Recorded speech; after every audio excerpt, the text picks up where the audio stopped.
के ही नस्ल के हैं।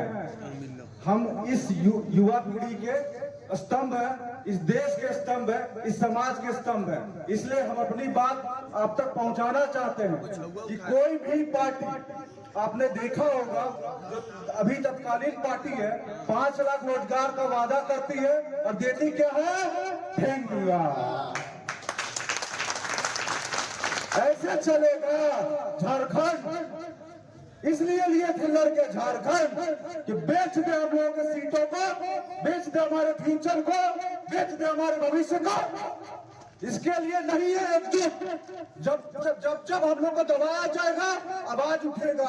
आप लोग के बीच में से कोई आएगा, हम लोग के बीच में से कोई आएगा जो सत्ता परिवर्तन का आवाज बुलंद करेगा। युवा है तो सब है, बटना नहीं है। सबके बच्चे पढ़ रहे हैं रांची में, पटना में। कितनों को रोजगार मिला? एक आवाज उठाई, कितनों को रोजगार मिला? 5 लाख के नाम पे 10,000 नियुक्ति हुई, उसमें 7,000 लोगों को राजस्थान, बैकडोर से 25 लाख। इसीलिए है, इसीलिए आप लोग भीड़ यहाँ बैठे हुए हैं, नहीं ना अपने प्रदेश का विकास के लिए बैठे हुए हैं। मैं आप सबका शुक्रगुजार हूँ, किसी ने हमें मंच प्रोवाइड नहीं किया। मैं आप सब लोगों का तहे दिल से स्वागत करता हूँ, धन्यवाद देता हूँ कि आपने हमें मंच प्रोवाइड किया। हम लोग आपको कहना चाहते हैं, जब तक परिवर्तन नहीं लाइएगा, जब तक युवाओं को एक मुद्दा नहीं बनाइएगा, सब लोग आएंगे बारी बारी से ठगेंगे। कोई 5 लाख, कोई 10 लाख, मिलेगा कुछ नहीं। एक शेर याद आता है इसी पे, किसी के हाथों में 5.5 लाख की घड़ी है और चेहरे पे 61,000 का चश्मा है। समझ रहे हैं ना? किसी के हाथों में 5.5 लाख की घड़ी है और 61,000 का चश्मा है।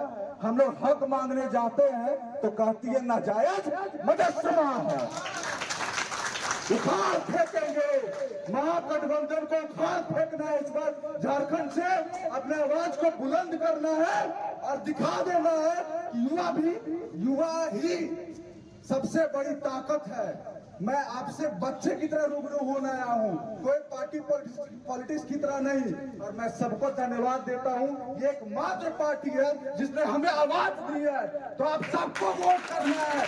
मजलिस जिंदाबाद, युवा जिंदाबाद, वोट फॉर चेंज। चुनावी घोषणा पत्र रिलीज किया था, जो पिछला 2019 में चुनाव हुआ था, उसने में बोला था कि 5 लाख हम रोजगार देंगे। लेकिन अभी आप लोग देखिए, एक्चुअल में 10,000 भी नहीं हुआ है। तो हम लोग ये कोशिश कर रहे हैं कि हमारी बात सरकार तक पहुंचे और सरकार जो वादा करे उसको सही से पूरा करे और जो रिक्रूटमेंट हो वो पूरे फेयर तरीके से हो। इसके लिए हम लोग जैसे पिछले 5 साल 14 से 19 हमने बीजेपी को देखा, उसके बाद फिर कांग्रेस को देखा, दोनों ने सिर्फ वादा किया और उसके बाद कोई काम नहीं हुआ है।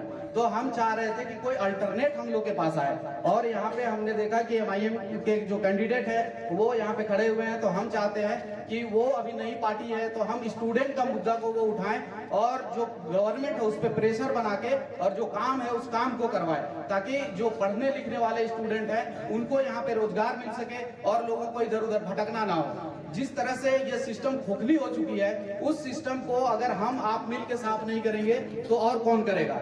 इसलिए हम आप सब से ये गुजारिश करते हैं कि आप सब इस बात को, इस चीज को एक मुद्दा बनाए कि इस स्टेट में स्टूडेंट भी एक मुद्दा है, क्योंकि स्टूडेंट को कभी सीरियसली लिया नहीं जाता है। बस सिर्फ आते हैं, इलेक्शन का प्रॉमिस करते हैं और फिर चले जाते हैं। तो बस यही गुजारिश लेकर हम यहाँ आए हुए हैं कि हमारी जो मांग है वो सरकार तक पहुंचे और जो कॉमन पब्लिक है उस तक हमारी बात पहुंच सके। धन्यवाद।